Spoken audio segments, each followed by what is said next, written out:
우리가 좋은 건강한 삶을 유지하기 위해서 삶의 균형을 맞춰야 되는 두 번째 요소인 우리 마음 습관에 대해서 한번 얘기를 나눠볼 거예요. 여러분들은 마음 먹은 대로 잘 되나요? 이게 안 돼, 그쵸? 작심삼일, 그쵸? 마음은 사실 내 마음대로 안 돼요. 내 건데. 그래서 훈련이 필요해요.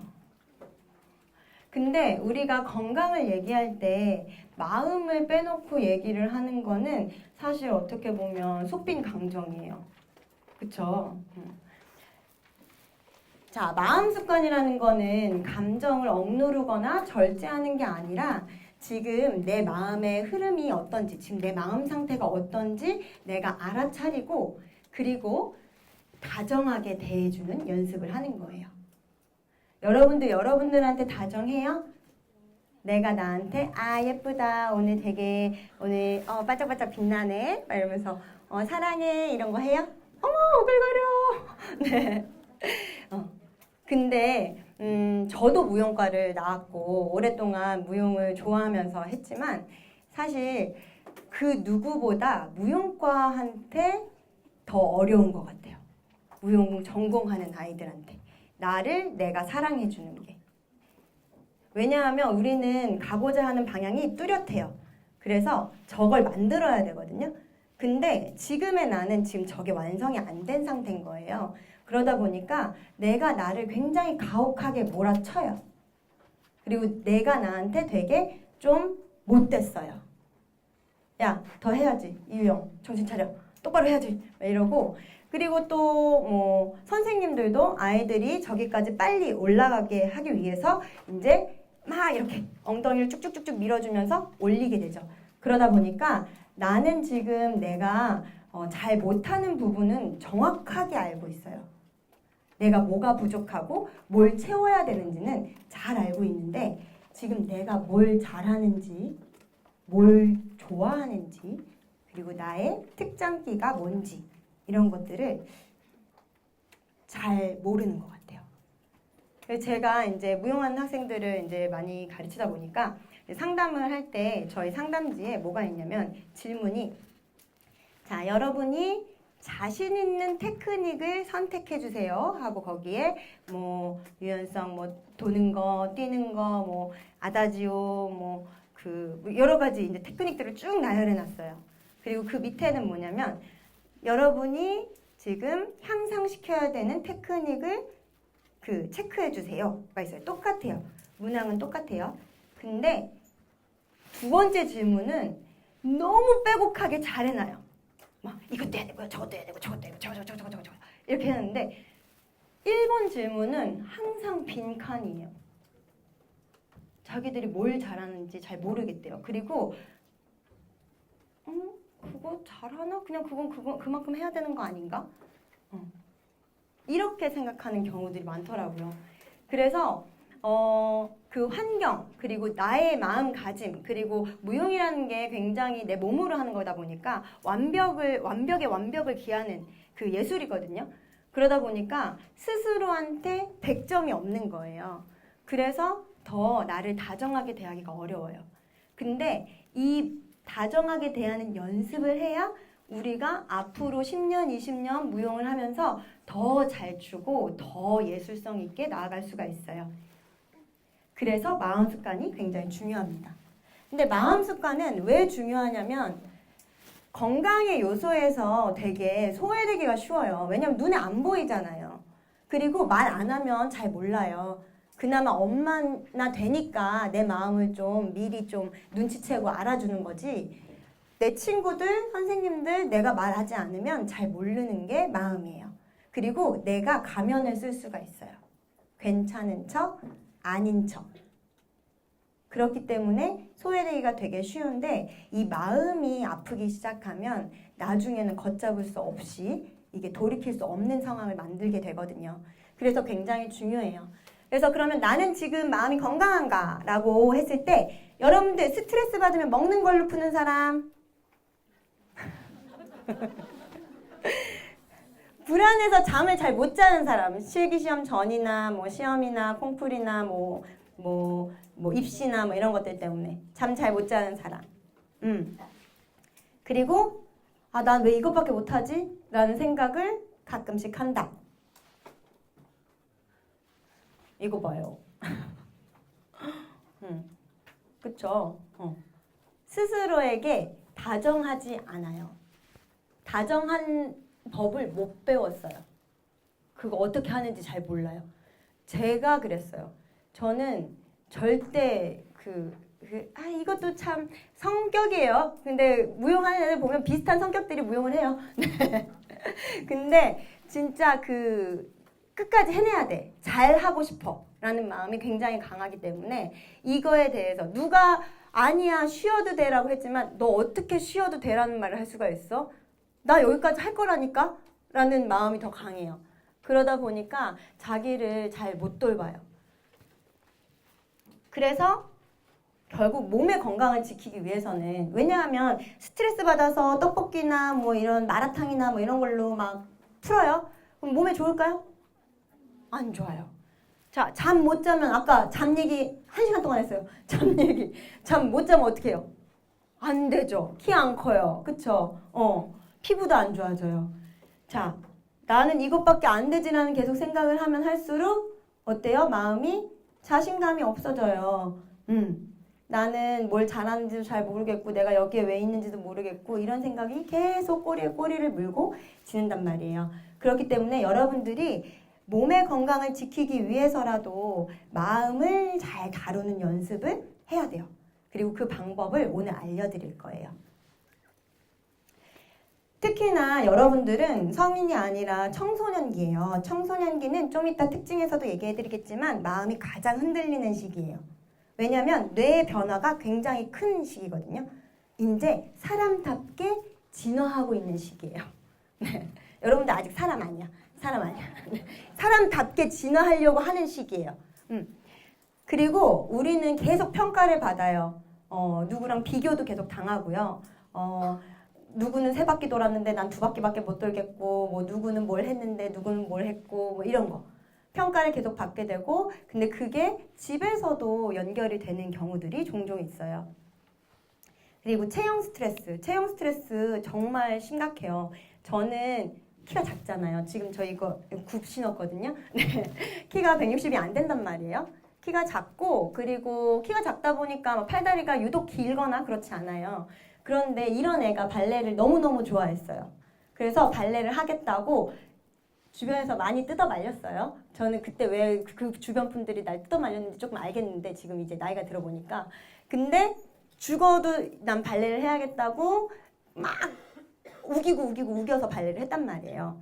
그러다 보니까 제가 키가 작은 거, 제가 팔다리가 길지 않은 거, 제가 근육이 되게 잘 생기는 거 이런 거는 바꿀 수 있나요? 못 바꿔요. 못 바꿔요. 그렇지만 그 안에서 최선을 만들 수는 있죠. 그쵸? 그런데 유영아 넌 왜 이렇게 키가 작아? 넌 팔이 짧아. 이런 얘기를 계속 들어요. 바꿀 수 없는데. 그러면 어떻게 되냐면 내 몸이 싫어져요. 저는 그거를 극복했다고 생각을 했거든요. 30대 이제 20대 후반에 무용을 그만두면서 이제 무용 넌덜머리 난다. 그만하자. 살도 그만 빼고 싶고 그만할래. 이러고 이제 그만한 다음에 저는 점점 시간이 지나면서 제가 그걸 극복했다고 생각했어요. 무용하는 사람처럼 마른 몸을 선호하는 거. 그거에 대한 집착을 보이는 거는 그만. 그리고 내가 살찌는 거에 대해서 너무 혐오하거나 싫어하는 것도 그만. 이제 그건 건강하지 않은 거야 라고 생각했다고 생각했는데 아니더라고요. 아직도 남아있더라고요. 그 청소년기 때 내 몸을 사랑하지 않았던 그 습관이 아직도 남아있어서 제가 제 몸이 막 건강하지 않거나 아니면 막 살이 찐다거나 이랬을 때 그거에 대해서 굉장히 스스로를 싫어하더라고요. 근데 그 이미지가 박히는 시기가 바로 이 중학생 때라고 생각하시면 돼요. 그리고 자존감이랑 불안, 비교가 매우 강해지는 시기에 원래도 강해지는 시기인데 그런 환경에 있기 때문에 더 강해지겠죠. 그래서 아이들이 마음 돌보기를 하는 거는 선택이 아니에요. 하고 싶은 사람만 해가 아니라 내가 이 무용계에서 잘 무용을 하고 나의 그 특기를 잘 살릴 수 있는 방법이에요. 이건 반드시 해야 되는 그 시간이라고 보시면 됩니다. 자, 바람직한 마음 습관을 만들기 위한 방법. 총 제가 5가지로 정리를 해봤는데요. 이거는 여러분들도 생각날 때마다 한 번씩 해보면 좋을 것 같아요. 자, 첫 번째는 내 마음을 알아차리는 거예요. 내가 지금 왜 이런 기분이 들고 있지? 아니면 내가 뭔가 숨도 잘 안 쉬어지는 것 같고 뭔가 딱 바짝 긴장했는데 나 지금 긴장했구나. 이런 것들을 알아차리는 연습. 아니면 친구랑 대화를 하다가도 뭐 기분이 나쁘거나 아니면 기분이 좋거나 이런 것들을 또 알아차리는 연습. 뭐 내가 예를 들어서 뭐 친구랑 뭐 길을 걷다가 오늘처럼 막 파란 하늘에 하얀 구름이 떠 있어요. 그걸 보고 너무 예쁘다 이러면 나는 하늘을 좋아하는구나. 이런 화창한 날씨를 좋아하는구나. 이런 것들을 알아차리는 연습이 필요해요. 내가 지금 이런 마음이구나 라는 것들을 알아차리는 연습. 그리고 자신에게 다정하게 말하기. 이거 되게 오글거려요. 저도 그래요. 저 거울 앞에서 연습했었거든요. 처음에 이게 잘 안 돼가지고 선생님은 40대 돼서 연습했어요. 거울 앞에 서서 나 이제 로션 바를 때 예쁘다 막 이런 거 했거든요. 너무 오글거려요. 너무 이상해. 근데 그걸 하잖아요. 그러면 얼굴 빛이 달라져요. 얼굴 빛이. 그래서 나에게 다정한 언어를 사용하는 거예요. 그래서 예를 들면 오늘 좀 잘 안 됐어. 무용도 잘 안 됐고 선생님한테 좀 혼도 많이 났어. 짜증나. 힘들어 죽겠네. 이러면서 이렇게 하는 게 아니라 오늘은 조금 힘들었던 것 같아. 내가 오늘 컨디션이 좀 아니었나 보다. 그냥 이렇게 넘어가고 괜찮아. 내일 잘하면 되지. 그럼 내일 잘하려면 잠 잘 자야 되니까 오늘 일찍 잠자리에 들고 그쵸? 내일 아침에 기분 좋게 일어나서 또 하루를 시작하고 이렇게 하는 게 반복되면 훨씬 더 좋아집니다. 그리고 감정을 억누르려는 성향이 강해요. 우리는 항상 웃고 춤을 춰야 되죠. 오늘 예를 들어서 선생님도 죄송해요. 선생님한테 혼났어. 너 그거 연습해서 안 했어. 혼났어. 막 혼나가지고 기분 되게 안 좋은데 웃어야 돼요. 그쵸? 지금 내 마음은 지금 울먹울먹 지금 난리가 났어. 여기가 울그락불그락 난리가 났는데 일단 포즈 잡으면 웃어야 돼. 이러다 보니까 내 감정을 계속 숨기게 돼요.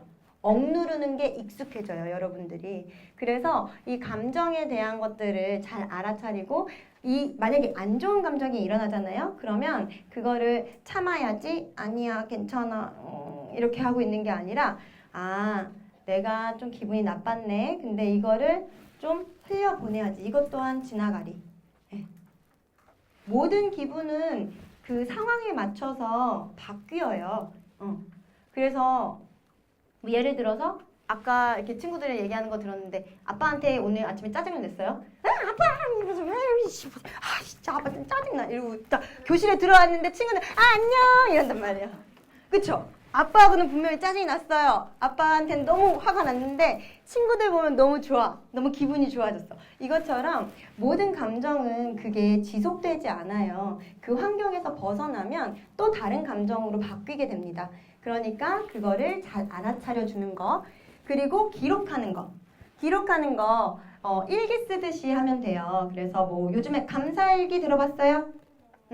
감사일기 쓰는 것도 이걸 하는 방법이고요. 그것뿐만이 아니라 그냥 오늘 있었던 일 중에서 기분 좋았던 일 혹은 좀 속상했던 일 이런 것들도 기록을 해보는 거는 내 마음을 알아차리는 데 되게 중요한 역할을 하게 돼요. 그래서 저는 중학교 때부터 다이어리를 썼는데 중고등학교 때 다이어리가 진짜 뚱뚱이 다이어리예요. 스티커도 엄청 많고 스티커 사진도 엄청 많이 찍은 뚱뚱이 다이어리 뭔지 아시죠? 그래서 그 다이어리 가끔 읽거든요. 그러면 거기 오늘은 내 친구 누구랑 뭐 떡볶이를 먹고 뭘 먹고 했다.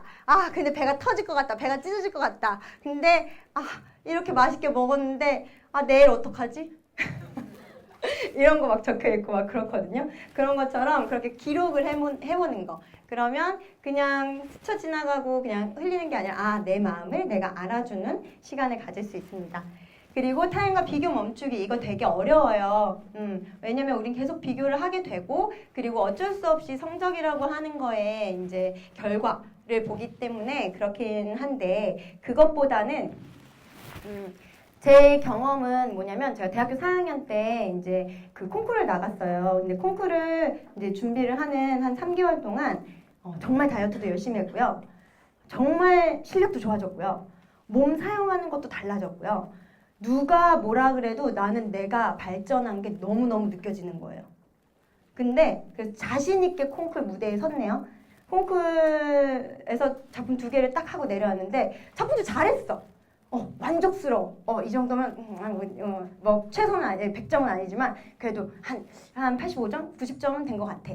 예선은 통과하겠지. 딱 하고 딱 무대에 내려왔는데 저를 지도해주는 선생님이 유영아 너무 잘했어. 자 이제 본선 준비하자 이러는 거예요. 그래서 본선이요? 저 아직 예선 발표 안 났는데 근데 너 돼 이러면서 본선 준비를 막 시키셨어요. 막 분장 다시 좀 고치고 하고 있는데 예선 발표가 났는데 예선에서 똑 떨어진 거예요. 너무 마음 아프죠. 근데 저 진짜 너무 괜찮았어요. 왜냐하면 내가 준비한 걸 충분히 무대에서 보여주고 내려왔거든요. 근데 저희 선생님이 울었어요. 너무 억울하다고. 막, 으이씨, 왜 네가 떨어져? 막 이러면서 막 우셨는데, 선생님, 저 괜찮아요. 저 진짜 괜찮아요. 저 되게 좋아져서 전 저대로 만족해요. 라는 경험이 있거든요. 그것처럼 우리가 결과는 사실 어떻게 할 수가 없어요. 근데 그 과정은 우리가 최선을 다한 건 사실, 엄마나 선생님보다 내가 100% 알아요. 내가 진짜로 100% 했는지, 120% 했는지, 그거는 엄마하고 선생님은 이제 우리가 보여주는 모습을 보고 판단을 하는 거지만 내 안에서는 나만 알거든요. 그래서 여러분들이 그거를 계속 연습하는 게 되게 중요해요. 그래서 결과는 신경 안 써도 돼요. 근데 내가 그 안에 결과를 만들어내기까지 그 과정에서 얼마만큼 달렸는지, 얼마만큼 최선을 다했는지, 얼마만큼 남 보기 부끄럽지 않을 정도로 나는 나의 100%를 했는지 이게 굉장히 중요합니다. 그래서 타인과 비교를 멈출 수 있어요. 그제서야 멈출 수 있어요. 내가 나를 믿어줄 때. 그때 멈출 수 있습니다. 자, 그리고 우리 제일 궁금한 식습관. 자, 수면 습관이랑 마음 습관은 내 마음대로 안 돼요. 수면 습관은 수면을 하기 위해서 준비 과정이 엄청 많이 필요하고요. 내 몸이 그렇게 수면을 해줄 수 있도록 내 마음도 관리를 잘 해줘야 우리가 되거든요. 그런데 이렇게 식습관 같은 경우에는요. 즉각적이고 바로 바꿀 수가 있어요. 그래서 식습관은 바람직하게 하기 위해서 3가지 종류로 나누게 돼요. 횟수, 양, 그 다음에 종류. 이게 다 설문에서 어머님들, 그 다음에 학생들이 궁금해했던 내용이에요. 요거를 잠깐 간단하게 해드릴게요. 횟수. 간헐적 단식이 좋아요? 아니면 조금씩 자주 먹는 게 좋아요? 이거 질문으로 나왔어요. 궁금하신가요? 응. 자, 그 다음에 진짜 배고픈 거랑 가짜 배고픈 거. 혹시 구분하나요? 구분해요. 오, 멋있어. 네. 구분하나요? 그거에 대해서도 얘기를 해줄 거고요. 그 다음에 일주기 리듬이라고 하는 하루의 그 리듬. 우리 옛날엔 바이오 리듬? 여러분, 어머님들 들어보신 적 있죠? 아이들은 못 들어봤겠지만 그 일주기 리듬이라는 거에 대해서도 설명을 드리면서 이 횟수를 어떻게 잡는 게 좋을지에 대해서 설명을 드릴게요. 자, 전통적으로 우리는 하루에 3끼를 먹습니다. 아침, 점심, 저녁. 그쵸? 우리 몸에 뭔가 음식이 들어오잖아요. 그 음료수도 마찬가지예요. 뭐가 물질이 내 몸 안으로 들어오면 우리 몸은 그거를 처리하기 위해서 호르몬을 하나 분비를 하는데요. 그 호르몬이 인슐린 호르몬이에요. 혹시 들어보셨나요? 인슐린. 인슐린이라는 호르몬을 분비하게 돼요. 근데 인슐린 호르몬은 특히 당, 탄수화물이나 단 거, 과일, 음료수 이런 것들에 굉장히 예민하게 반응을 합니다. 근데 우리나라 음식은 다 새끼 밥을 먹죠. 그러다 보니까 인슐린이 나올 수밖에 없어요. 근데 자 보세요. 자, 인슐린이 나오게 되면 우리 몸에 들어온 당을 처리해야 되기 때문에 우리 몸에 저장되어 있는 지방을 사용하지 않아요. 이미 들어온 에너지가 있으니까 그걸 쓰는 거죠. 예를 들어서 여러분들 용돈 받나요? 용돈 받죠? 저금도 해요? 저금은 안 해요? 용돈 안 받아요? 용돈 받는 사람, 용돈 안 받는 사람이 있을 테지만 자, 용돈을 받았어요. 오늘 그 용돈 받는 날이야. 그래서 용돈을 받았어요. 용돈을 받으면 그 통장에 저금해 놓은 돈 써요, 안 써요? 안 쓰죠? 용돈 쓰죠? 우리 몸도 마찬가지예요. 우리 몸에 저장해 놓은 지방 에너지는 내가 그 탄수화물이나 이런 당을 먹었을 때에는 안 써요. 왜냐면 안 써도 되잖아요.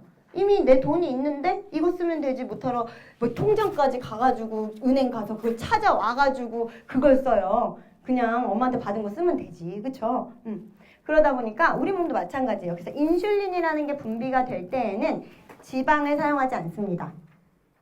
그러면 밥을 먹으면 인슐린이 분비가 되면서 자 지방은 저장하는 모드로 바뀌고요.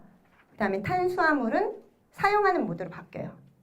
그래서 아침을 먹으면 이렇게 올라갔다가 이렇게 이제 밥을 먹은 게 소화가 되면서 이렇게 내려가요. 그럼 내려가다 보면 점심 먹을 시간이야. 4시간이라고 그랬죠?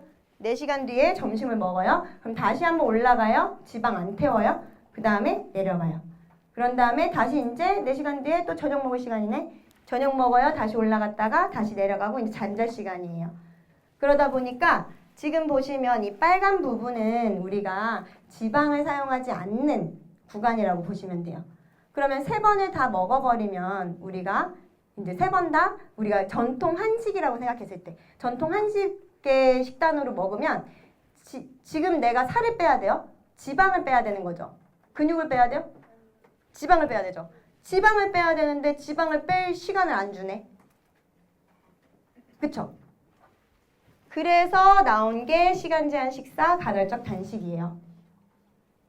그래서 그러면 우리가 요 앞에를 좀 공복을 유지해보자. 그러면 내가 저장해 놓은 걸 쓸 수밖에 없잖아요. 그러니까 그 시간을 이용하자라고 한 게 간헐적 단식. 우리가 16대 8을 기본으로 하고 있는 간헐적 단식이라고 보시면 됩니다. 근데 여기에서 어머님들이 이제 혹은 여러분들이 주의해야 되는 건 뭐냐면 그럼 나는 아침 굶을 거야. 안 먹어. 엄마 나 살찌는데 왜 아침 먹으라 그래? 안 먹어. 안 먹는 게 더 좋은 거라 그랬어. 그게 아니라 여러분들은 지금 성장기예요. 그래서 새끼를 먹긴 먹어야 돼요. 새끼를 먹어서 영양분을 충분히 섭취를 해줘야 여러분들 키도 쑥쑥 크고요. 그리고 여자는 여자의 몸으로, 남자는 남자의 몸으로 거듭날 수가 있어요. 그렇기 때문에 영양은 굉장히 중요하거든요. 그래서 어린아이들 같은 경우에 특히 청소년기에는 두 끼 먹으란 얘기는 잘 안 해요. 근데 새끼를 먹되 아까 제가 말씀드렸던 것처럼 이렇게 인슐린이 확 분비되는 음식으로 먹지 말고 인슐린의 분비가 적은 음식, 그렇지만 영양소는 풍부한 음식으로 섭취를 해라 라는 거죠. 그래서 그 부분에 대해서는 좀 이따가 설명을 좀 더 자세히 드릴게요. 그러면 만약에 아침을 먹긴 먹었는데 인슐린 분비가 이렇게 많이 올라가지 않아서 조금만 올라가거나 거의 올라가지 않는 상태의 음식을 먹었다 라고 하면 우리는 저장된 지방을 사용하는 모드를 계속 유지할 수가 있는 거예요. 자, 그 다음에 진짜 배고픔과 가짜 배고픔을 우리가 그 구분을 해야 되는데요. 여러분들 혹시 혈당 스파이크 들어보셨어요? 혈당 스파이크 뭐예요?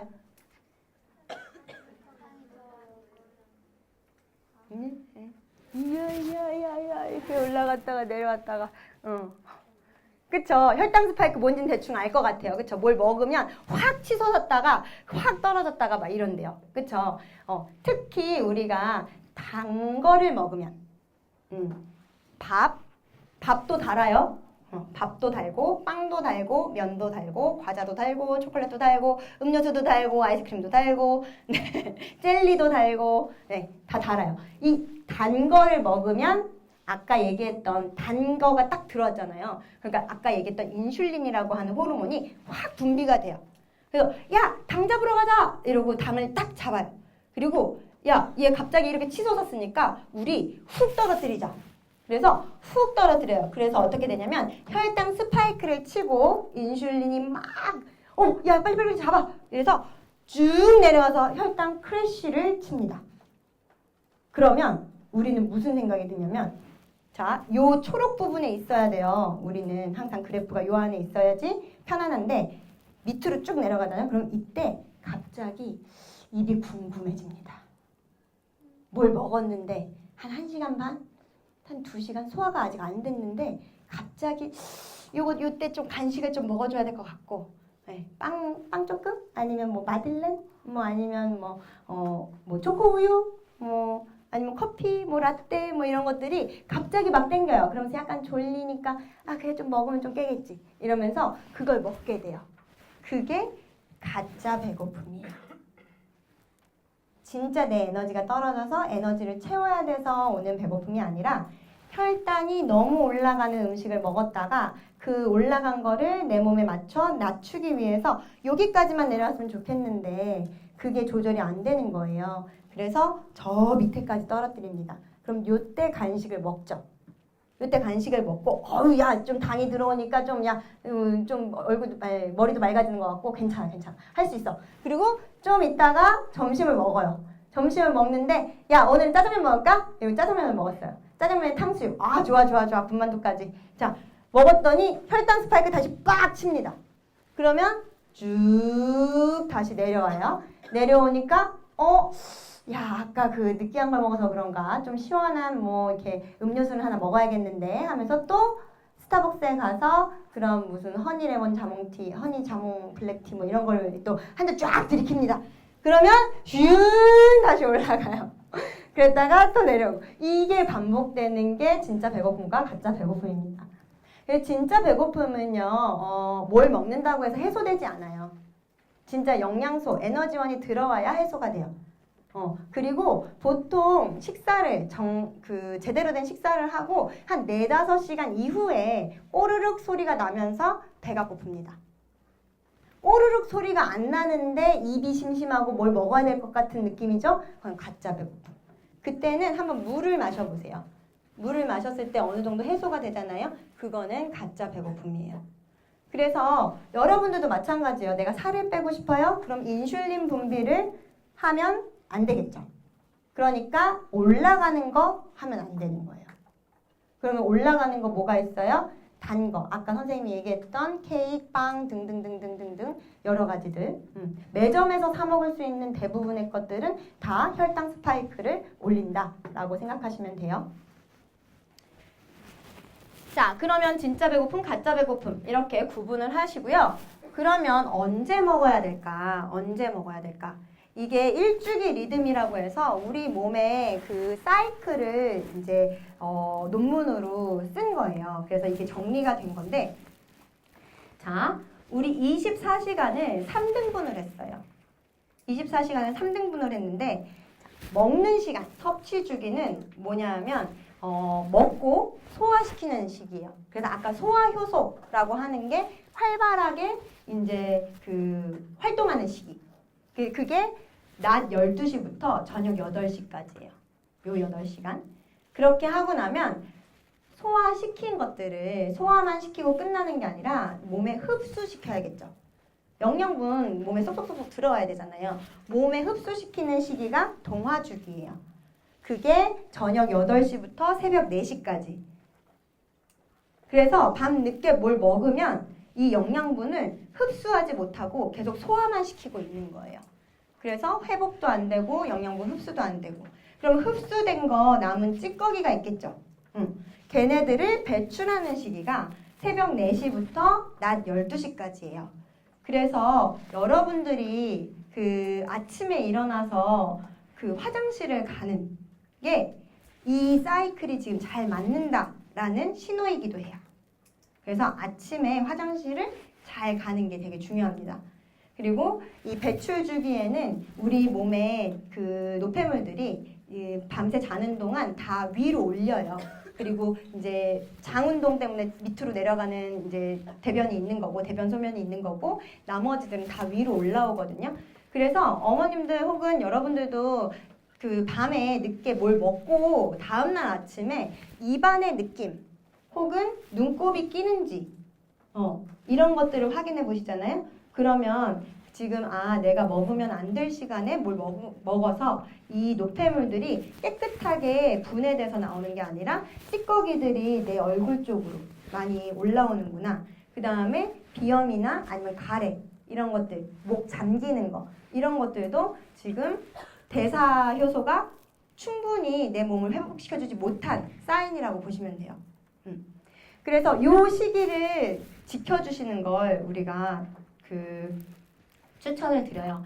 그러니까 아까 얘기했던 것처럼 여러분들 같은 경우에는 지금 성장기이기 때문에 12시부터 밥을 먹는 건 아니에요. 아침에 먹기는 먹는데 아침에 먹을 때 너무 소화가 안 되는 거 말고 소화 잘 되는 거를 가볍게 먹고 그리고 점심 때, 저녁 때 충분히 잘 먹어주면 균형 잡힌 식사를 하실 수 있다라는 거예요. 자, 그 다음에 바람직한 식습관의 3요소의 두 번째, 바로 양인데요. 여러분들 얼마나 먹어요? 얼마나 먹어요? 많이 먹어요. 많이 먹어요. 자, 우리가 양을 정할 때는 내 소화력을 존중하는 게 되게 중요해요. 그래서 첫 번째, 내 소화력을 존중하자! 자, 볼까요? 자, 밥을 먹었어요. 뭘 먹었는데 잠이 계속 오네요. 내가 지금 양 조절이 안 된 거예요. 그러면 계속 졸려요. 식곤증 당연하다고 생각하는데 당연한 게 아니더라고요. 나한테 맞는 양을 먹으면 괜찮아요. 그리고 밥을 먹었는데 계속 위아래로 가스가 나와요. 그것도 지금 내 소화력이 감당할 수 없는 종류의 음식을 먹었을 때 가스가 차요. 그래서 어떤 사람은 샐러드를 먹어도 괜찮은 사람이 있어요. 막 그냥 풀떼기들 막 먹어도 가스도 안 차고 되게 편안하고 화장실도 잘 가고 이런 친구들이 있어요. 그런데 어떤 사람은 다이어트 한다고 샐러드를 열심히 먹었는데 계속 배는 빵빵하고 선생님은 배 집어넣으라 그러고 레오타드 입었는데 배가 이만큼 나와가지고 배가 감당이 안 돼서 바지도 입어보고 치마도 입어보고 별걸 다 해보는데 이게 안 돼. 그리고 막 화장실도 잘 못 가는 것 같고 그러면 생채소는 나한테 안 맞는 거예요. 그러면 익힌 걸 먹으면 돼요.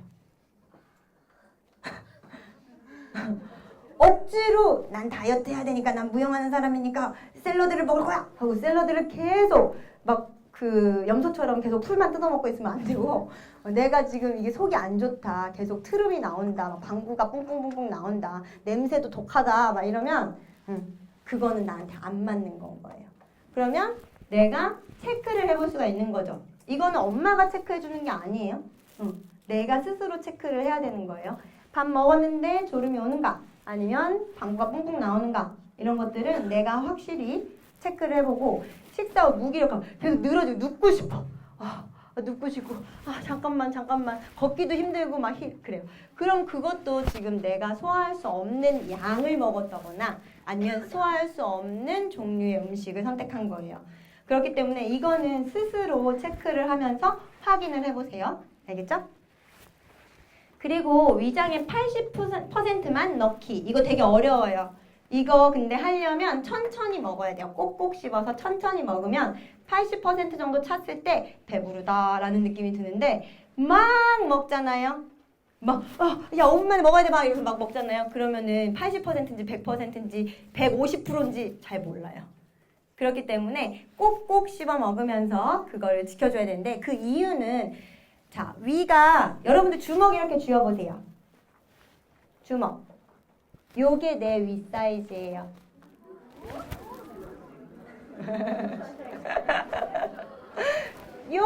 요만한 게 여기 왼쪽에 있어요. 여기에다 대체 뭘 넣은 거야?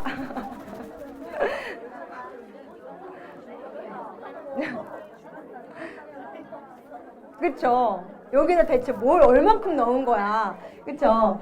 저도 엄청 밥을 빨리 먹고 많이 먹고 약간 저도 다이어트를 어릴 때부터 6학년 때부터 했거든요. 저는 다이어트 6학년 때부터 하다 보니까 약간 먹는 거에 식탐이 있어요. 좀 창피하지만 식탐이 있어요.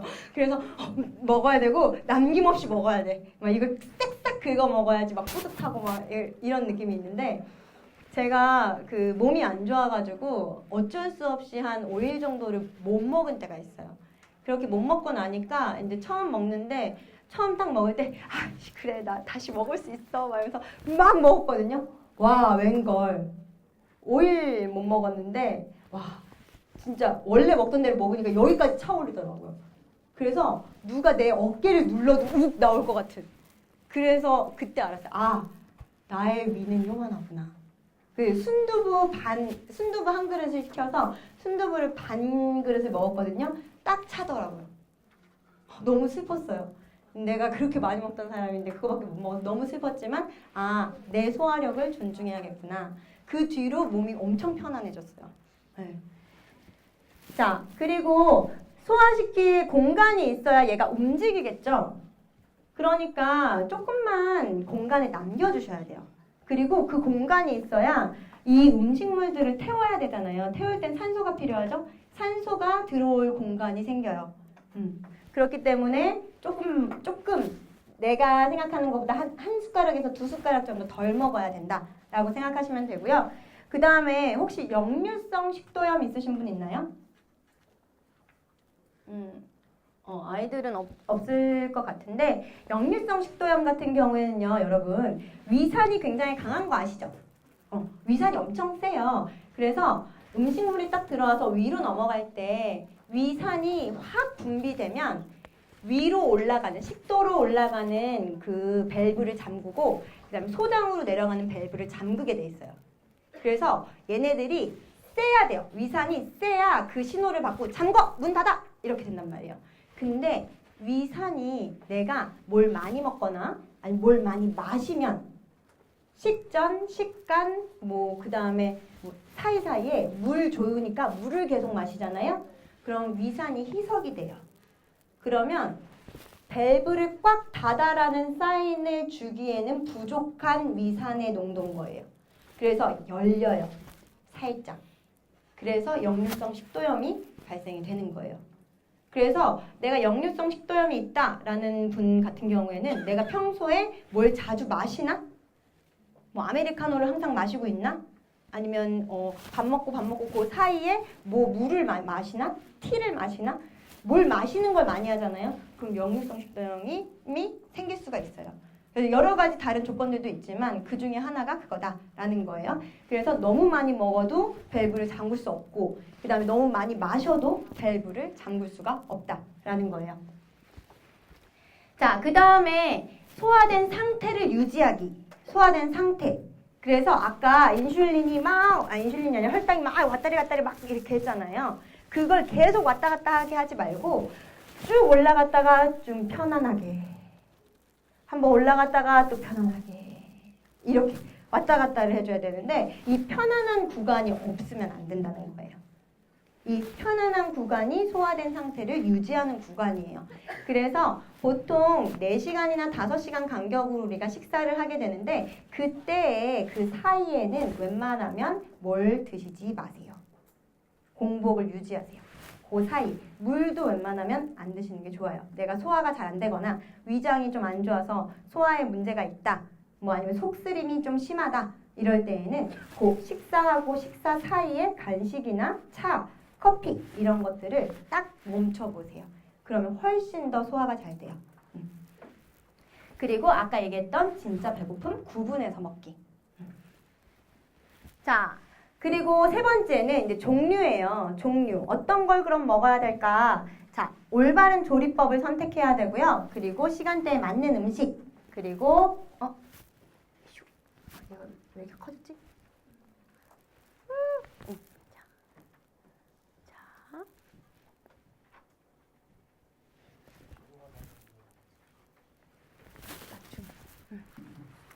자, 그래서 올바른 선택을 해야 되는데 시간대에 맞는 음식 선택하고 85대 15의 비율을 지켜보기예요. 자, 올바른 조리법, 생것, 익힌 것. 내가 생거를 먹었을 때 속이 편한가 안 편한가. 그리고 익힌 걸 먹었을 때 속이 편한가 안 편한가. 이런 것들을 스스로 여러분들이 모니터링을 해야 돼요. 확인을 해야 돼요. 그래서 내가 이걸 먹었는데 속이 부대끼고 소화가 안 되는 것 같고 여기에 뭐가 돌이 하나 이렇게 얹혀져 있는 것 같고 이러면 지금 그거는 나한테 맞는 음식이 아닌 거예요. 그래서 아무리 누가 좋다 그랬고 누가 미디어에서 이게 요즘 유행이야. 뭐 예를 들어서 뭐 스위치온 다이어트 뭐 요즘에 이런 거 많이 하잖아요. 그런 거 유행이야. 뭐 버터를 넣어서 뭐 인슐린 분비를 막는데 뭐 땅콩 버터랑 사과랑 먹어야 된대. 그래야지 뭐 더 건강하대, 좋대, 막 이러면서 맛도 있어. 이러면서 막 먹어요. 근데 그게 내가 소화를 못해. 그러면 먹으면 안 되는 거예요. 그거는 그 사람한테는 좋을지 몰라도 나한테는 안 좋은 거인 거죠. 자, 그래서 어린아이들 같은 경우에는 사실 생거는 조금 부담스러울 수 있어요. 그래서 어린아이들은 뭐 찐 채소라든지 약간 뭐 오일에 볶은 채소라든지 이런 것들처럼 약간 익혀서 아니면 오븐에 구운 채소 이런 것들로 익혀서 해주시는 게 더 좋고요. 그 다음에 여기 꿀, 과일, 유제품 되게 주의해야 돼요. 혹시 꿀 먹는 사람 있나요? 꿀? 어휴, 많이 먹네. 꿀. 꿀 왜 먹어요? 맛있어서 먹어요. 좋아요. 꿀 나쁜 건 아니니까 꿀을 먹는데 꿀은 절대로 뜨겁게 먹으면 안 돼요. 좋은 꿀일수록. 이 설탕으로 만든 꿀이 있어요. 이게 설탕물 먹인 그 사양벌 꿀이라고 하는 그런 거는 괜찮은데요. 그런 거는 꿀이 아니죠. 근데 좋은 꿀들 있죠. 이거는 40도 이상 되는 그 온도랑 만나게 되면 독소를 만들어요. 그래서 꿀은 그냥 상온에 먹던가 아니면 샐러드 드레싱 같은 데 넣어서 먹던가. 그래서 뭐 이건 아이들이랑 상관없지만 아버님이 막 그 전날 회식이어가지고 막 튀김에다가 술에다가 막 해가지고 먹고 왔어요. 그래서 머리가 너무 아프대. 아유 따뜻하게 꿀물이나 한 잔 먹어 이러잖아요. 그러면 죽으라는 거예요.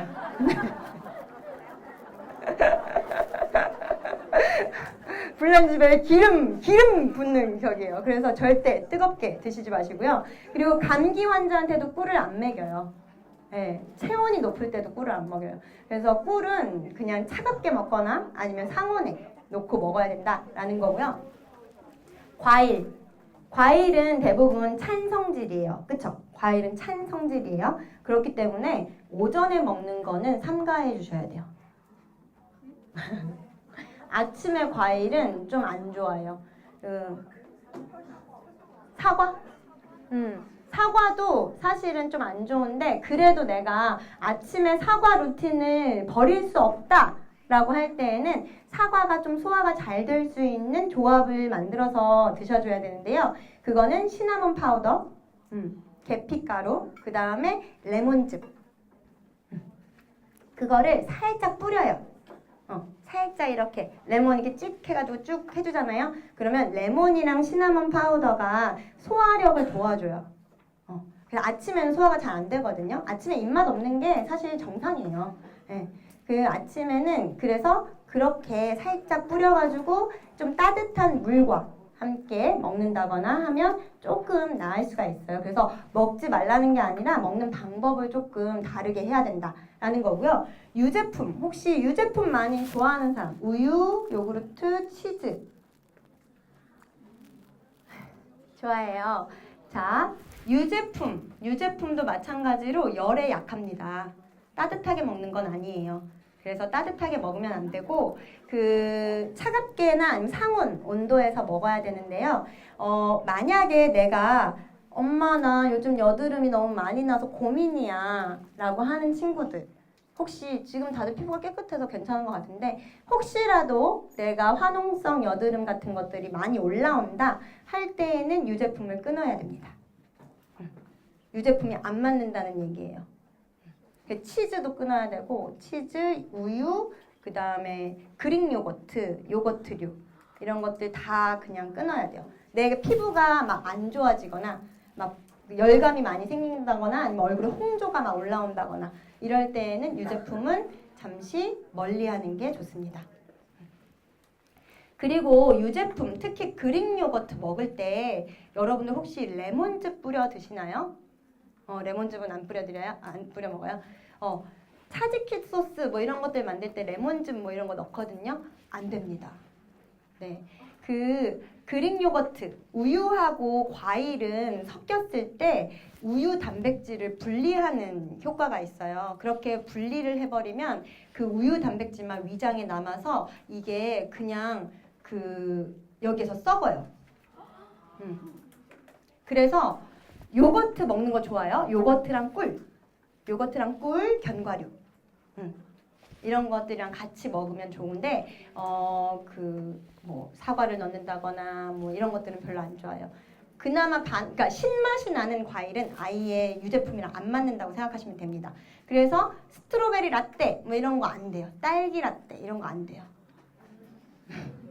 저도 엄청 좋아하거든요. 딸기 라떼 안 됩니다. 딸기 라떼 차갑고 우유랑 과일이랑 섞인 거 그런 거 안 돼요. 그래서 웬만하면 라떼 종류는 그냥 안 먹는다라고 생각하는 게 좋아요. 그 다음에 어머님들 오일 사용하시는 거 혹시 집에서 어떤 오일 쓰세요? 올리브유, 아보카도 오일, 뭐 까놀라유, 포도씨유, 해바라기씨유, 그 다음에 뭐 현미유, 뭐 이런 것들 막 많이 쓰잖아요. 오일마다 발연점이라는 게 있어요. 그래서 일단 내가 발연점을 모르잖아요. 그러면 팬에 올려서 연기 나면 걔는 탄 거예요. 그럼 그건 쓰면 안 돼요. 그럼 바로 버려야 돼요. 연기가 나는 순간 끝이에요. 걔는 쓰면 안 되는 기름. 그래서 무슨 기름이든 그거는 절대 안 된다라고 생각하시면 돼요. 그리고 기름에 대해서는 좀 이따가 영양 관련해서 설명 더 드릴게요. 자, 시간대에 맞는 음식 선택하기. 자, 아침, 점심, 저녁을 아이들이 먹어야 돼요. 여러분들이 아침, 점심, 저녁을 먹어야 되거든요. 아침은 눈 뜨자마자 먹으면 별로 안 좋아요. 그러니까 몇 시에 일어나서 아침을 집에서 먹기 위해서 내가 막 4시에 일어나야겠다. 이거는 말도 안 되죠. 그러니까 간단한 거를 그냥 싸서 학교에 도착해서 먹는다라고 생각하면 더 좋을 것 같아요. 그래서 근데 아침은 우리가 소화기에 지금 소화의 분비가 아직 안 되는 시기거든요. 그래서 좀 따뜻하고 부드러운 음식을 좀 추천을 드립니다. 예를 들어서 사골국물이라든지 사골국물에 뭐 그 채소 같은 거 넣어서 끓여준다든지 뭐 된장 살짝 풀어가지고 끓여준다든지 아니면은 그러면 인슐린 분비가 전혀 안 나오거든요. 그렇기 때문에 어머님들한테도 되게 좋고 아버님들한테도 좋아요. 그리고 아니면 그 스무디 같은 거를 차게 말고 상온에다 그 학교 가는 동안 좀 얘가 이제 좀 온도가 돌아오잖아요. 그러면 그때 와가지고 이렇게 마신다거나 한 200ml에서 250ml 정도 스무디 같은 거를 갈아 마신다거나 뭐 아니면은 뭐 따뜻한 스프 같은 거. 근데 스프에도 유제품이 되게 많이 들어가거든요. 생크림이나 우유.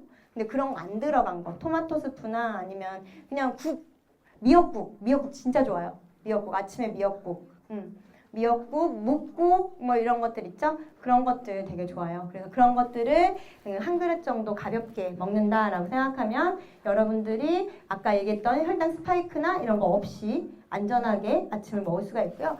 점심에는 영양소가 풍부한 식사를 해주는데요. 특히 이거에 대해서는 조금 이따가 좀 단백질이랑 지방이랑 어떤 비율을 해야 되는지 좀 알려드릴게요. 그래서 점심은 잘 먹어요. 점심은 소화도 잘 되고요. 그 다음에 어쨌든 여러분들 계속 무용하잖아요. 하루 종일. 그러니까 그때 다 써요. 점심 먹은 건 그때 다 써요. 근데 아침하고 점심 사이에 하리보 젤리를 먹었다. 그건 안 써요. 그건 지방이야. 자, 점심, 그 다음에 저녁. 저녁은 아까 얘기했던 것처럼 취침 최소 4시간 전에 먹는다. 근데 만약에 내가 점심 때 좀 되게 든든하게 고기를 많이 먹었어요. 그러면 단백질은 소화하는데 8시간이 걸려요. 그렇기 때문에 배가 안 고파요. 근데 만약에 이 아이들이 계속 밥 먹고 또 뭐가 계속 땡긴다 하는 거는 사실은 단백질량이 충족되지 않아서 계속 뭘 계속 주섬주섬 주워 먹는 거예요. 그래서 그 단백질량을 충분히 점심때 잘 챙겨주시면 훨씬 편하다. 그리고 저녁 때에는 그 단백질량에서 좀 부족한 부분들을 채워준다 생각하고 먹는 게 좋아요. 이것도 따뜻하고 가볍게. 일단 기본적으로 따뜻하게 먹는 게 우리 몸에는 부담이 없습니다.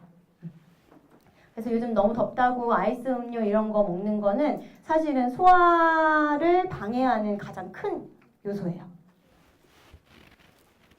자, 그리고 85대 15. 이건 약간 여러분들이 즐거워할 것 같은데, 자, 85대 15의 비율로 우리 몸에 좋은 균들이 85, 그리고 안 좋은 균들이 15% 있어요. 그래서 너무 좋은 것만 해도 몸이 안 좋아져요. 약간 나쁜 걸 해야 돼. 근데 비율이 85대 15 비율로. 그러면 제가 계산을 해봤거든요. 처음에 이 얘기를 듣고 그러면 나는 얼마만큼을 좀 안 좋은 거 할 수 있는 거지? 이러면서 막 계산을 해봤어요. 일주일에 한 번. 일주일에 6일을 진짜 클린하게 잘 하잖아요. 그러면 하루 정도는 좀 늦게 자고 하루 정도는 뭐 좀 내가 좀 먹고 싶은 거 좀 먹고 해보는 거예요. 근데 이게 처음에는 선생님 일주일에 한 번만 그럼 나 치킨 너무 먹고 싶은데 그럼 일주일에 한 번밖에 못 먹어요. 그래서 치킨 이렇게 먹어요. 그러면 돼요 안 돼요? 안 돼요. 네. 근데 되게 신기한 게 뭐냐면 제가 이걸 해봤어요. 그래서 약간 우리 치팅데이라는 얘기 많이 쓰잖아요. 그쵸? 치팅데이. 치팅데이 때 폭식하는 거는 아니죠. 그쵸? 치팅데이라고 하는 거 때문에 우리가 약간 이날은 마음껏 먹어도 되고 마음대로 해도 돼 라고 생각을 할 수가 있는데 그거는 아니에요. 근데 뭘 해야 되냐면 만약에 내가 그러고 싶다면 한번 해보세요. 근데 6일을 잘 하고 7일째 한번 해보는데 그러고 나잖아요. 그러면 그게 되게 불편하다라는 거를 좀 우리가 느낄 수가 있어요. 그러면 내가 어머님들이 야, 너 그렇게 먹으면 안 돼. 너 절제해. 이렇게 하잖아요. 그럼 얘네들 절제 못 해요. 그러면 엄마한테 얘기 안 하고 나가서 친구들끼리 뭐 사 먹어요. 네, 막 어마어마하게 사 먹어요. 네, 진짜. 그리고 완전 범죄도 잘해요. 네, 어머님들 다 해보셨잖아요. 자, 완전 범죄 잘해요. 어디다가 숨기고 나와야 되는지 다 알아요. 그렇기 때문에 그거 아니에요. 그냥 마음껏 해. 하고 불편하면 지들이 안 해요.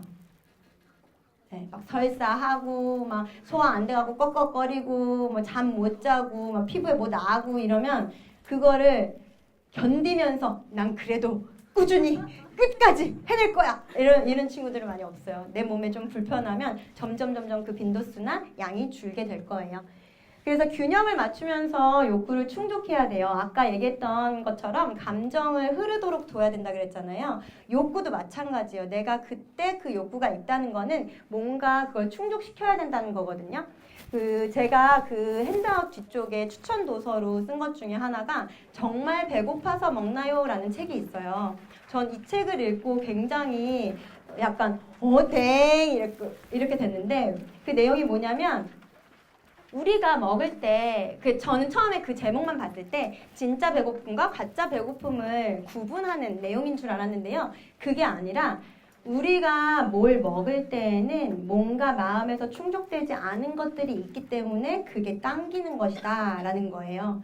그래서 예를 들어서 어떤 친구가 되게 단 거 그리고 폭신폭신한 케이크류 생크림 케이크에 막 폭신폭신하고 막 부드럽고 막 이런 거 너무 좋아해요. 그래서 막 엄마가 그만 먹어 하는데도 막 몰래 먹고 막 꼭 그거 엄청 먹고 뭐 누구 생일이면 난리 나고 막 이런 친구들 있잖아요. 그럴 경우에 왜 그러냐면 그냥 그걸 좋아하는 게 아니라 사랑이 부족해서 그래요.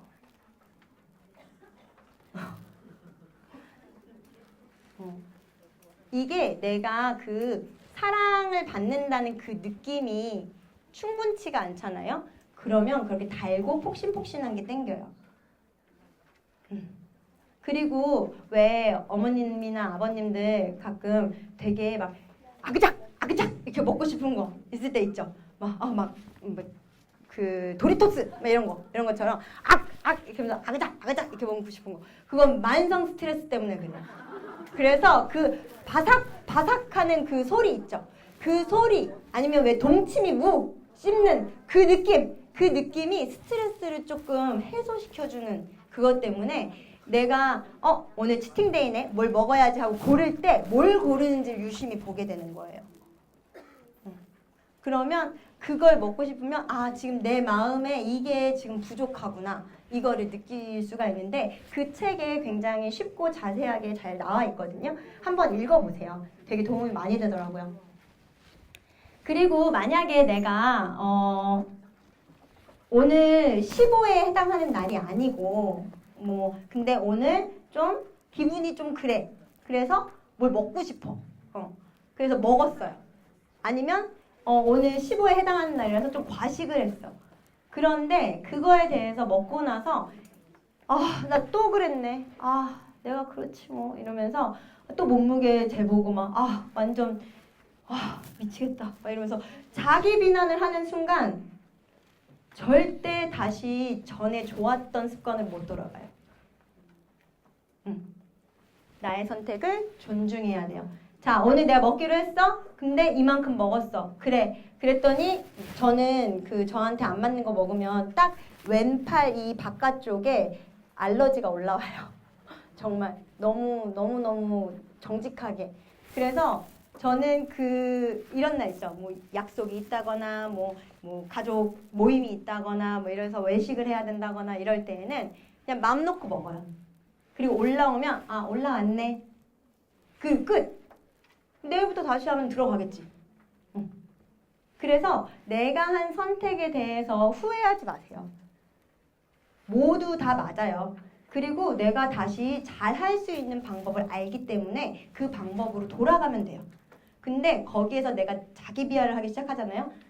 내가 또 그렇지 뭐. 그래, 이유영 네가 작심삼일이지 뭘 다이어트를 한다고. 그래서 됐어 이렇게 하잖아요. 그러면 절대 예전으로 안 돌아가고 계속 안 좋은 것만 계속 반복하면서 점점 더 안 좋아져요.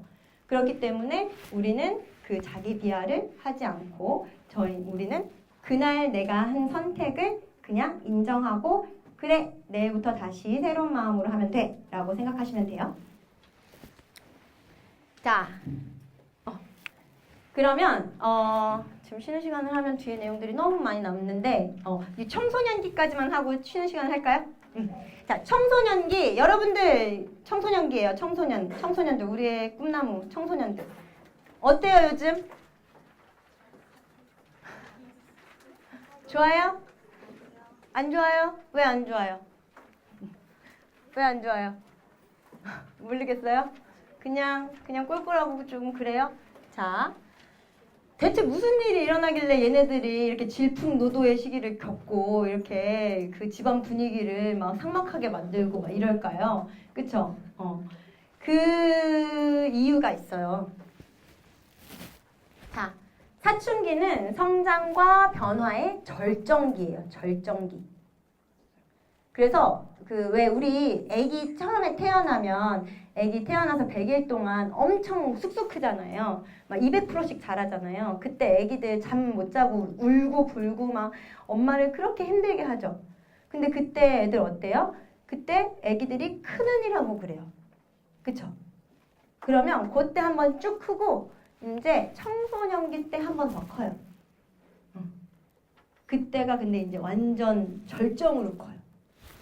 첫 번째, 제2차 성징의 시기예요. 그래서 남자는 남자의 몸, 여자는 여자의 몸을 갖게 되는 시기예요. 그래서 성호르몬 이런 것들이 나오기 시작하면서 이제 여성성을 갖추고 남성성을 갖추게 되는 거죠. 그래서 이때 보시면은 피부 트러블 발생 시기이기도 해요. 우리 사춘기 때 다들 여드름 고민 있으셨죠? 네. 그게 왜 그러냐면 성호르몬이 이게 밸런스를 아직 맞추지를 못하는 단계라 가지고 피부 트러블들이 막 생기게 되는 거예요. 너무 자연스러운 거고 정수리 냄새 엄청 나죠? 네. 이런 것들도 다 지금 자라고 있고 호르몬의 분비가 달라지기 때문에 그렇게 되는 시기다라고 생각하시면 되고요. 그 다음에 급격한 키 성장. 어떤 아이들은요 하루에 1cm씩도 커요. 그걸 365일 크지는 않고요. 네. 그러니까 3m가 넘어요. 그럼 말도 안 되지. 그러니까 급격한 키 성장을 하는 시기라서 이때는 이제 호르몬 증가, 성장 호르몬도 엄청 뿜뿜 잘 나오니까 잠을 잘 자줘야 되고 그 다음에 필요한 영양소 공급이 잘 돼야 뼈 건강도 지킬 수가 있게 돼요. 그 다음에 신경회로 발달이 되는 시기예요. 그래서 이제 뇌의 회로들, 그러니까 내가 어느 방향으로 그 생각을 이어나가고 어떤 식으로 습관을 형성해 나가는지 이런 것들을 만드는 시기예요. 그러다 보니까 이때 운동 협응 능력, 그쵸? 그리고 순발력, 균형 감각, 그 다음에 정교한 움직임 이런 것들이 되게 발달이 많이 되는 시기예요. 그래서 선생님들이 아마 잘 아실 거예요. 초등학생 아이들을 가르치다 보면 초등학생 아이들은 막 열심히 하고 막 몸도 그냥 쭉쭉 그냥 뭐 굴곡 없이 뻗어져 나갔기 때문에 편안하게 움직이니까 잘 되는데 얘네들은 약간 그 정교한 느낌이라든지 예술적인 느낌을 만들어주기는 조금 어려워요. 근데 중학생 때 아이들이 그걸 굉장히 잘 발달시킵니다. 중학교 1학년부터 해서 쭉쭉쭉쭉 올라가면 중학교 3학년 때쯤 되면 정말 아이들이 춤을 너무너무 아름답게 잘 추게 되거든요. 이 청소년기가 그걸 발달시키는 시기라서 그래요. 그리고 근육량이랑 골밀도가 증가하는데요. 남자아이들 같은 경우에는 근육이 막 많아지고요. 그 다음에 어깨가 좀 떡 벌어지게 되고 이렇게 되는데 여자아이들은 우리가 제일 좀 두려워하는 지방량이 증가해요. 그러면서 초경이 시작이 되는 시기이기도 해요. 근데 이게 나 지방 싫어, 지방 너무 싫어 이게 아니라 지방이 굉장히 중요한 역할을 하거든요. 그렇기 때문에 우리가 그거에 대해서 너무 무서워하지 않으면 될 것 같아요. 그냥 자연스러운 변화다라고 생각을 하고 그게 너무 급격하게 확 변하지 않도록 관리를 하는 게 더 중요하겠죠? 그리고 둘 다 골밀도가 증가하는 시기이기 때문에 근데 우리는 골밀도가 굉장히 좋은 편이에요. 왜냐면 계속 점프를 하고 뭔가 계속 움직이거든요. 그래서 뼈가 좀 튼튼한데 여기에서 하나는 뭐냐면 햇빛을 안 보면 뼈가 그 부실해져요. 그래서 깨져요. 뼈의 표면이 깨져요. 부딪혔을 때. 그래서 옛날에 저 어릴 때는 아무리 무용을 해도 야외 활동이 좀 많았거든요. 그래서 뼈 그 세게 부딪히거나 뭐 부상이 있을 때에는 차라리 뼈가 부러졌어요. 그런데 어느 순간 그 요즘 제가 2009년쯤부터 이제 그 예고에 나가면서 학생들을 만나봤는데 학생들 보니까 뼈 조각이 생겼어요 라는 얘기가 되게 많더라고요. 근데 그게 우리가 실내 활동이 늘어나면서 그래요. 야외 활동을 좀 줄이고 실내 활동이 늘어나면서 똑같은 세기로 다쳤을 때 애들이 뼈 조각이 이렇게 떨어져 나오는 그런 부상을 입게 되거든요. 그래서 이 시기에 얼마만큼 그 영양 공급이 잘 되느냐가 아주 중요한 포인트가 됩니다. 자, 그리고 뇌에서 우리 머리에서는 무슨 일이 일어날까요? 라고 이제 우리가 한번 지켜보면 정말 감정이 막 들끓었다가 좋았다가 싫었다가 막 짜증났다가 미안했다가 뭐 난리가 나요. 네, 그 아웃사이드 인사이드 아웃 2 봤어요? 그 불안이가 막 등장을 해가지고 난리가 나죠. 그게 딱 지금 이 시기라고 보시면 돼요. 그게 왜 그러냐면 감정은 성인 같아요. 엄마하고 나의 감정은 이제 똑같아졌어요. 난 다 컸어. 근데 통제가 미숙해요. 우리 뇌는 3단계로 발전을 합니다. 혹시 들어보셨나요? 뇌의 발전? 3단계로 발전이 되는데 첫 번째 이제 아기 때, 갓난아기 때 그때는 이제 우리가 쉽게 얘기하면 그 파충류의 뇌예요. 도마뱀. 도마뱀의 뇌예요. 그리고 이제 이 청소년기 때 발달되는 그 뇌가 포유류의 뇌예요. 그리고 세 번째가 이제 인간의 뇌인데 인간의 뇌가 이제 여러분들 지금 중학교 때 포유류의 뇌가 잘 발달이 되잖아요. 그러면 그 이후부터 점점 인간의 뇌가 발달을 하기 시작해요. 그러면 자, 우리 한번 여기에서 내 뇌 상태는 파충류인가 포유류인가 인간인가 한번 테스트를 해보도록 하겠습니다. 준비됐나요? 자, 여러분들한테 물어볼게요. 자, 여러분들 엄마가 데리러 오시나요? 엄마나 아빠가 이렇게 데리러 오시거나 데려다 주실 때 있죠. 자, 오늘 레슨 딱 끝나고 엄마를 기다리고 있었어요. 그랬는데 엄마가 전화도 안 받고 안 오는 거야. 와! 자, 와! 그쵸? 자, 1번. 자, 갑자기 눈물이 핑 돌면서 슬퍼진다. 엄마가 안 해. 운다. 1번. 자, 2번. 아니 엄마 제정신이야. 지금 나 몇 시에 끝난다 그랬는데 왜 아직도 안 오는 거야. 아, 나 힘들어 죽겠는데. 그래서 왜 전화도 안 받아. 카톡도 안 봐. 막, 너무 화가 나. 짜증나. 막 자, 3번. 엄마가 왜 전화를 안 받지? 무슨 일이 있나? 차 사고가 났나? 자, 1번 손 들어보세요. 1번. 자, 2번 손 들어보세요. 2번. 자, 솔직해야 됩니다, 여러분. 솔직해야 돼요. 자, 3번. 오. 엄마들은 못 믿겠다는 눈치인데? 자, 지금, 자, 왜 우리 애기들, 막 아장아장 걷는 애기들, 엄마 잠깐 화장실만 가도 뺑 하고 울죠? 걔네들은 지금 이제 엄마가 나를 주 양육자가 날 떠났기 때문에 너무 불안한 거예요. 그래서 뭘 화 낼 줄도 몰라. 그냥 울어. 얼음. 왜 도마뱀들이 딱 천적한테 잡히면 얼음! 하고 죽은 척 하다가 꼬리 자르고 도망가잖아요. 그것처럼 얼음이 돼요. 그리고 두 번째, 포유류의 뇌는 화가 나요. 화가 나. 막, 엄마 지금 몇 시야? 막 이러면서 막 화가 나고 지금 제정신이야? 막 이러면서 막 난리가 나요. 이건 포유류의 뇌. 그리고 세 번째는 이제 인간의 뇌여서 이제 그 사람의 입장에 대해서 생각해 보게 되는 거죠. 그 사람은 지금 어떤 상태인가라는 거를 한번 그 사람의 입장에서 이제 생각을 하는 시기예요. 근데 이 청소년기가 그 상태인 거예요. 그래서 편도체라고 하는 게 포유류의 뇌, 그 다음에 전전두엽이라고 하는 게 인간의 뇌인데 얘네들이 지금 서로 이렇게 엎치락 뒤치락 하고 있는 거예요. 그래서 이성적으로는 지금 감정은 완전 성인이야. 나는 다 알고 다 너무 열심히 하고 있고 다 아는데 이게 통제가 안 돼서 갑자기 울컥 올라와요. 그래서 또 엄마한테 짜증 엄청 내고 막 울고 불고 난리 난다. 엄마랑 싸우고 나서 쾅 문 닫고 들어와서 아씨 내가 너무 심했나? 이런 생각을 해요 또. 그런 시기예요. 그래서 본인이 되게 괴로워. 약간 다중이 같기도 하고. 네.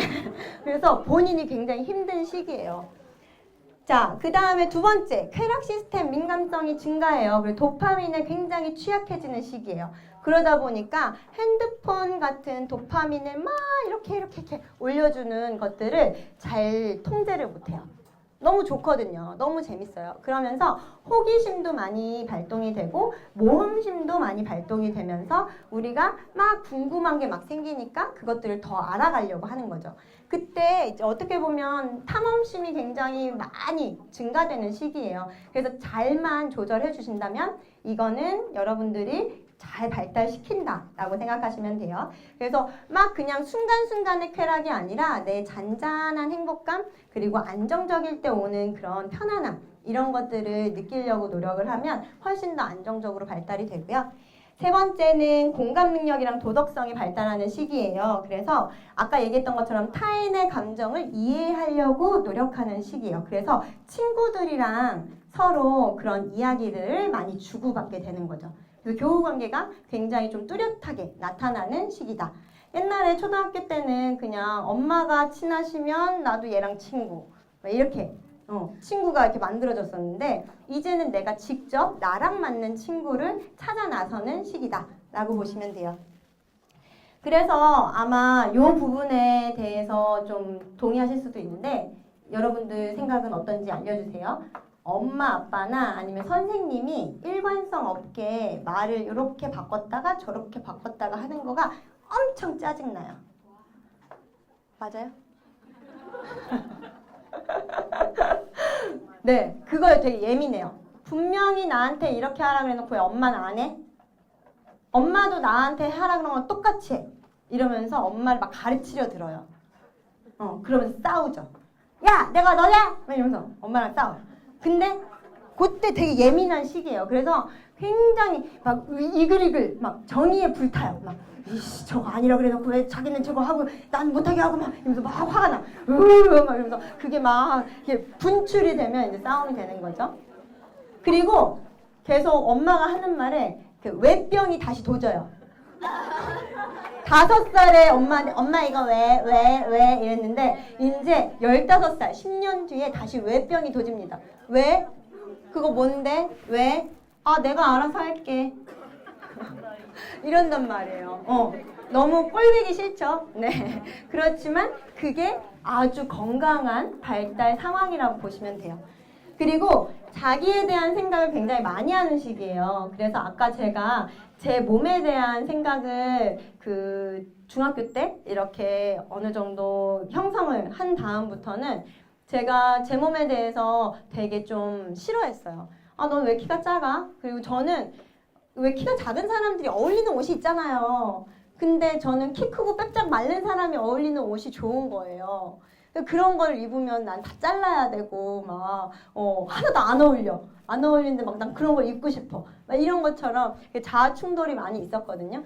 그렇기 때문에 나에 대한 생각 그리고 타인의 시선에 대해서 되게 민감해지는 시기라서 예뻐 보이고 싶고 갑자기 막 화장품에 관심을 갖는다거나 뭐 자기를 꾸미는 거에 관심을 갖는다거나 이런 것들이 생기는 자연스러운 시기다라고 보시면 돼요. 그래서 그러면서 자아 정체성을 형성하는 거기 때문에 이때 어른들의 역할이 굉장히 중요한 거죠. 아이들이 이런 변화를 겪는 게 굉장히 자연스럽구나 라고 이해해 주시면 됩니다. 여기까지 괜찮으신가요? 질문 있으세요? 없으세요. 그래서 지금 어떤 균형이 필요할까요? 아까 앞에서 말했던 잠자는 거, 그 다음에 마음 습관, 그리고 먹는 거.